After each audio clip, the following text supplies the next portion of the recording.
윤석열 정부 출범 이후 지난주에 처음으로 열린 한중 외교장관 회담은 탐색전 성격이 강했습니다.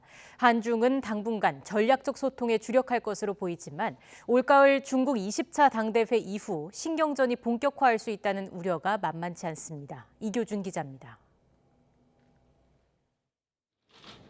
한중 외교장관은 지난 7일 첫 회동에서 상호 존중과 우호 협력을 각각 내세우며 전략적 동반자 관계 유지를 강조했습니다.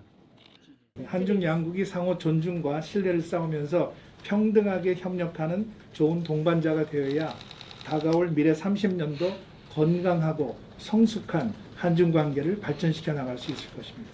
保持相互政策的稳定性和连续性，推动我们的战略合作伙伴关系不断地向前发展，更好地造福 양측 모두 외교차 간 전략 대화 등 전략적 소통을 강화하기로 뜻을 모았지만 셈법은 달라 보입니다.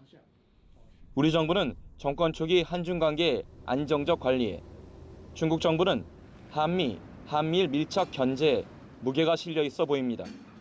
한중 외교장관 회담이라든가 차관급 전략회담을 활성화함으로써 여전히 한국이 일방적으로 미국에게 붙는 것을 방지하려는 레버리지 확보를 노리고 있는 거죠. 또 박 장관이 새 정부 가치 외교의 원칙을 강조하며 관계 재설정 방향을 제시한 데 비해 왕이 부장은 최근 나토 정상회의 등 서방의 대중 압박을 의식해 신냉전 사고와 집단 정체에 대한 경계의 목소리를 높였습니다.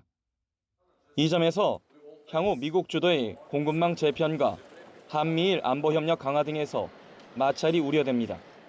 중국의 불리한 쪽으로 속도를 낼 경우 중국도 공세적 압박에 나설 수 있기 때문입니다.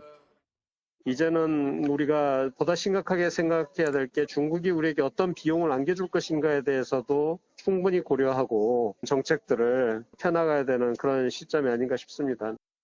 문제는 올가을 중국 20차 당대회 이후입니다. 시진핑 국가주석의 3연임이 확정돼 미국과의 패권 경쟁에 치중할 경우 한중 관계는 다시 시험대에 오를 수 있습니다. YTN 이교준입니다.